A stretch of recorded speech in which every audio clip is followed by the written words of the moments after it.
Hey everybody, welcome back to another episode of Dech Teck. I am Dell, and I'm here to talk about my Silvos Rogue Elemental deck.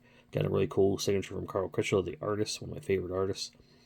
Silvos is an legendary elemental, kind of hard to see under there. Goes back before the subtype legendary. He's an 8/5 with trample and tap a green to regenerate him for 3 and 3 green. So 6 mana for an 8/5 with trample. Not too shabby, right?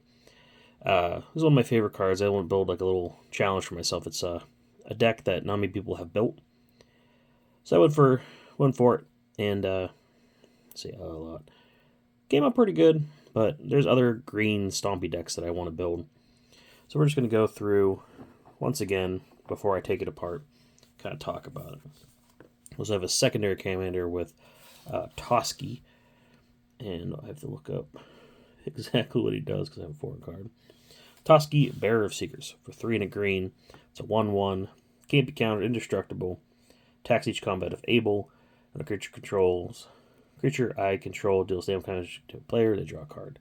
I draw a card. He was kind of like a secondary commander for a bit because I got this and it's really cool art, foil, and everything. I know Japanese, of course, but I can't read it because I can't read Japanese. But I like it, so I got it. But the deck I'm going to build, Toski's going to go into. Is going to be part of the main deck. So, I don't know. But the main focus of this deck is ramping like crazy, get as much mana as I can, because chances are he's going to get countered, put away, tucked away, exiled, what have you. Be able to cast him over and over again. And then, hopefully, kill somebody with commander damage. So, literally every card in here is going to end up being extra lands of some sort. I kind of went too hog wild into it. So it ends up me ramping up real big, getting him out and not being able to do much. Somebody like freezes him or something, or puts him in a what's that called? What's a good example? Defang is a good example. Where can't attack or block, so I just have this big stinking guy, nothing to do. So I'm gonna build a different deck around this idea with probably a more popular commander. So sorry, Silvos, I love you, but you're going the way of the dinosaurs. Hey, speaking of dinosaurs, got Wayward Swordtooth, 2 and green, 5/5, but it can only attack once you have the City's Blessing, which you get if you have 10 or more permanents. You can play additional land each of your turns. Sylvan Safekeeper, pretty neat card. I always wanted to get the original art as like a reprint at this point, but it's one of those cards that costs a little too much for me to get. You'll see some of these cards in here are pretty expensive, but having the card already like this saves you from having to buy it. But this card land, it gives something Shroud on a turn. Usually Silvos. Of course, with Kruphix, the top card of your library revealed. You may play a top card if it's a land. Land is benefit gain life. Augur of Autumn. Actually, I forgot it was in this deck. I actually just bought another one recently. It's gone down in price. It's a really good card. You may also look at the top card of your library at any time. Play lands from the top of your library. If you control 3 more creatures with different powers, you may cast creature spells from the top of your library.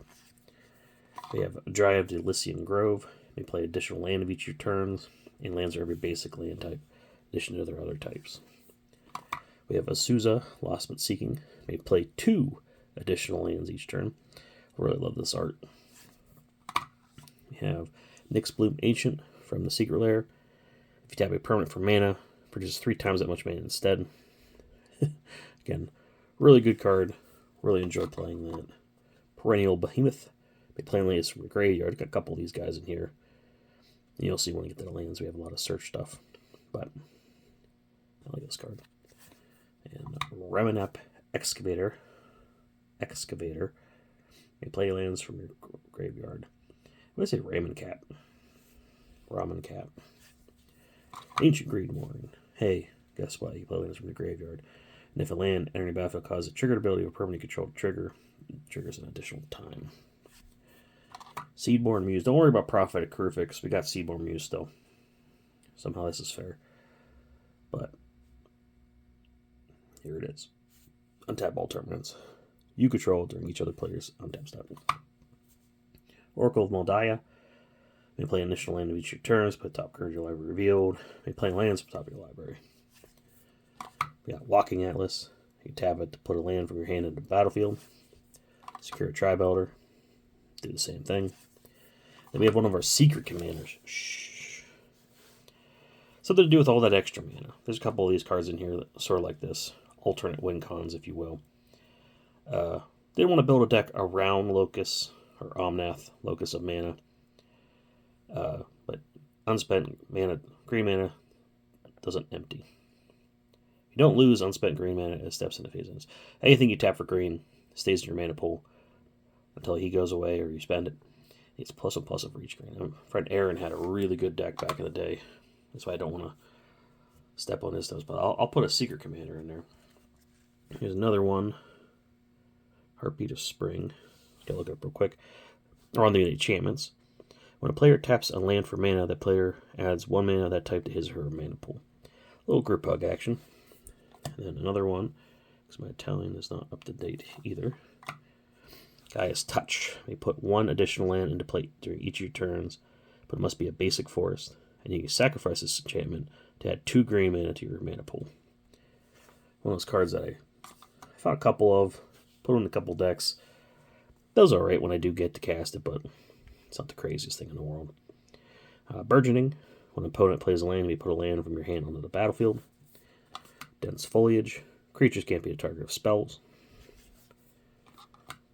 Exploration. You may play an additional land in each of your turns. Rites of Flourishing. At the beginning of each player's draw step, the player draws an additional card. And each player may play an additional land on his or her turn. Colossal Majesty. Beginning of your upkeep, if you control a creature power 4 or greater, draw a card. Steely Resolve.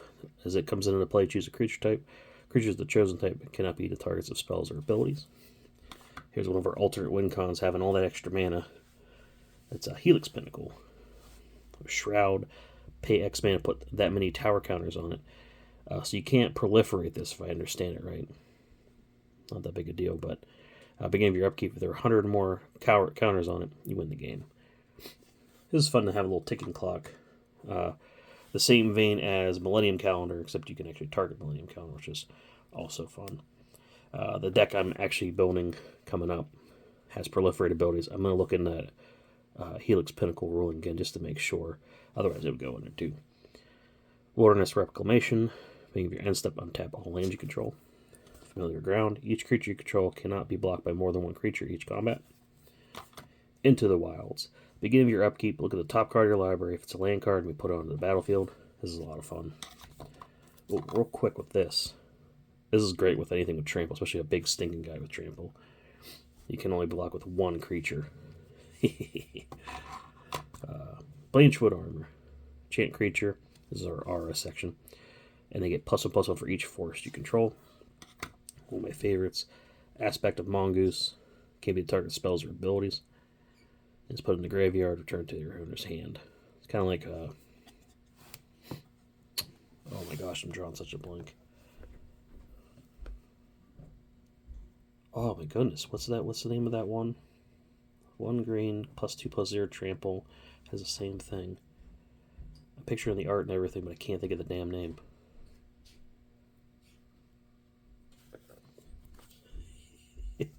Let's look it up real quick. Holy moly, my brain fog's getting worse. Rancor. I didn't actually finish looking it up, but I just remembered. I love cards like this. There's a couple in this kind of flavor where they have that ability where they would go into the graveyard from play. You turn from Rancor. How the hell did I forget that? And of course, Alpha Authority. Hexproof. It can be blocked by more than 1 creature. Perfect for this deck. Onto the artifacts. Got Crucible Worlds again. You'll see more when we get to the lands. Bring stuff back from your graveyard. Garreper Armory. I can never remember how to say this. Each player may play an additional land on their turns. And begin with their upkeeps. If they have no cards in hand, they draw 3 cards. Got an autographed Black Blade Reforge. Creature gets +1/+1 for each land you control. Can equip legendary for 3, but non-legendary for 7. Let's be honest, you're going to be equipping it to your legendaries. Colossus Hammer, everyone's favorite. It's one of those goofy cards where I don't know, the flavor is just on point, and as soon as it was spoiled, I knew it was going to be great. 10/10 losing flying because you're carrying a giant ass hammer. Only costs 1 to play it, but it's going to take a lot to equip it. Staff of Titania. Equipped creature gets +X +X, where X is equal to the number of forest you control. And when it attacks, create a 1/1 green forest dryad land creature token. It's affected by something. You can't tap it for me when it comes in. And I don't think I've ever got that out. I actually got to play it. My favorite unblockable Trailblazers is Boots. Non-basic landwalk. Everyone's playing non-basics here. And of course, Grappling Hook, giving it double strike. I don't think I had the other double strike equipment when I first built this, and I never got around to putting it in there, which is a shame. But since then, it's been printed in the Fallout deck, so that's going to go into the new deck that's going to be built. But whenever you attack with this creature, equipped creature, you have a target creature blocking it this turn, able kind of pulling them in, like, get over here. And of course, everyone's favorite Lightning Greaves, Swiftfoot Boots, Haste and Shroud, Hexproof and Haste. What else do I need? Onto the instants and sorceries. I think I have way more sorceries than instants. There might be only 2 instants. I think I put them at the end here, but you're going to hear the same phrase over and over again. Basic land. But I'm just going to go through all the stuff I use. Maybe give you someone you haven't heard of for your main ramp deck. But we got Traverse the Uvenwald. You can get 1 basic land, or if you have 4 or more different card types in your graveyard, you may put it onto the battlefield instead of your hand. Rates of Spring. Discard your hand essentially and search for that many basics and put them in your hand. Usually for a couple. But being cheeky about it, I'll discard basics into my graveyard, having all this stuff to be able to cast cards from my graveyard, or cast lands from my graveyard, so that's usually what ends up happening there. Temple of Discovery, little secret group hug action. You can search for library for a land, each opponent may do so as well, then you get extra lands at that same time. Splendid Reclamation, again, brings stuff back from the graveyard, but tapped, because it makes it fair. Nature's Lore, search for a forest.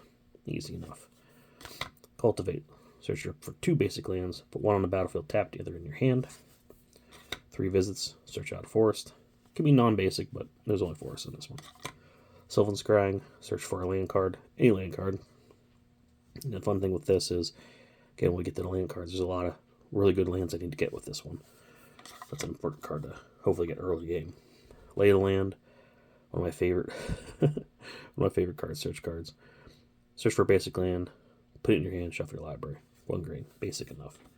I'll do it turn 1 if I can. One of my favorite arts for Rampant Growth. It's one of the oldest ones, and I've had it forever. Search for a basic land, put it into play, tapped, and shuffle. Life from Alone, we won't talk about the art on this one, but return 3 target lands from your graveyard to your hand, has a dredge ability as well. Collective Voyage, join forces. You, each player may pay any amount of mana, search your library for X basic lands with the total amount of mana. I like this card a lot. Tune with the Aether, how you want to say it. Really good land search, you get energy counters, but you search for a basic land card, put it in your hand. The energy counters will ever get used in this deck, but a 1 mana land search is always pretty good. Mulch, again, one of my favorite arts, one of my favorite cards. Reprinted a few times, but is one of my favorite. You mill the top 4, any land cards into your hand rest in the graveyard. Circuitous Route, 2 basics and or gates, so you can get gates if you need to. I'm only getting basics here, baby. Seek the Horizon, search up the library for the 3 basics, reel them, put them in your hand. Claim the Waste, 1 green, additional 3 for the kicker. For the 1, you get 1 basic. It was kicked, you get 2 instead. Escape Shift, sacrifice any number of lands, search your library for that many land cards, put them in the battlefield tapped, shuffle the library. This is pretty useful late game if I need to get the really good lands that I've been waiting for. Sacrifice a couple forests, bring them in. I have all the stuff to bring back from the graveyard. Easy peasy. Got a really sweet signed Summer Bloom. Play additional 3 lands this turn. Not much more to say about that besides the art's amazing. Harrow, sacrifice a land, 2 basics, put them into play. Untapped. They don't say tapped. That was a really good card. Later game. Doesn't say you have to sacrifice a non-tapped land. So you could tap this, tap a land for part of the casting cost, sacrifice it, get your basics. Oh, that was the first instant. I'm sorry. That was instant as well. So at the end of somebody's turn, pop it out. Realms Uncharted. I always thought this was banned. Did I make a whoopsie? Uh-oh. Where are we at? Sorry, looking it up real quick. Does not say banned on my commander deck tracker, so search the library for 4 different cards, different land cards, reveal them. Choose 2 of them, put the rest of them in the graveyard, rest in your hand. I like doing this, just getting 2, like you do with the blue version, which is instants and sorceries or whatever. So I don't care if they go to the graveyard. I'll bring them back anyway, baby. And Rolling Regrowth.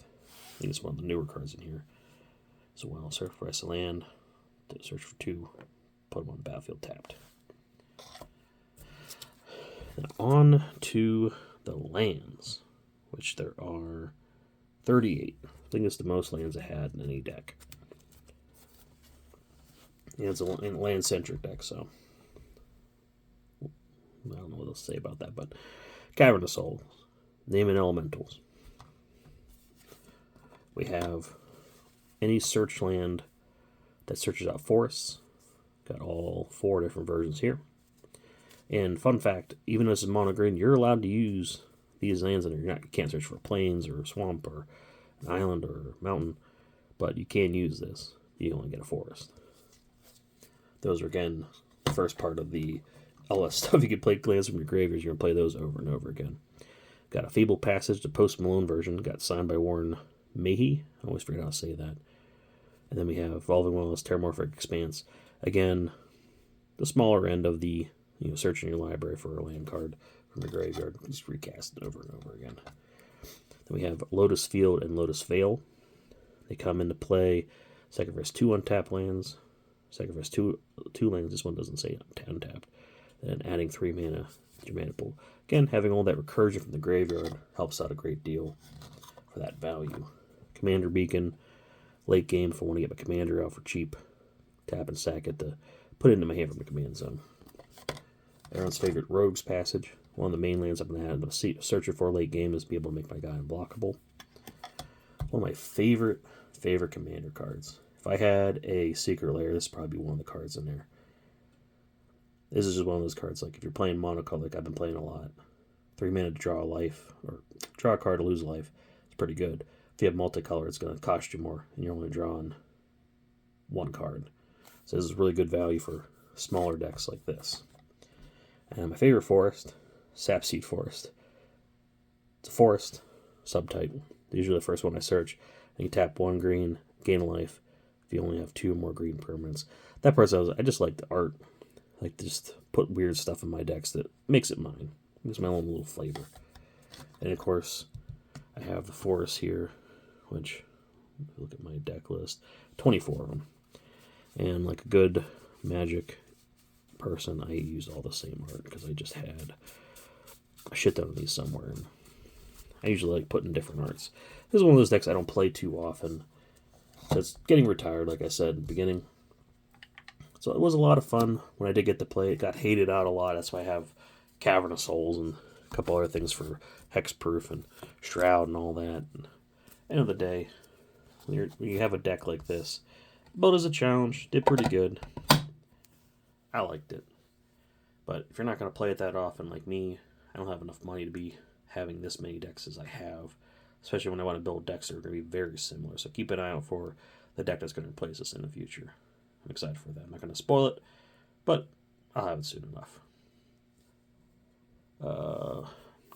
I've actually had a few notes here to make sure I covered everything. Oh yeah, the translations for the foreign cards. I thought I forgot something, but hope you guys enjoyed. Hope you got some ideas if you're looking to play a big green stompy deck or play mana ramp or any of that kind of stuff. There's a lot of good stuff in there that I'm sure everyone knows about, but there's also some stuff that not many people know.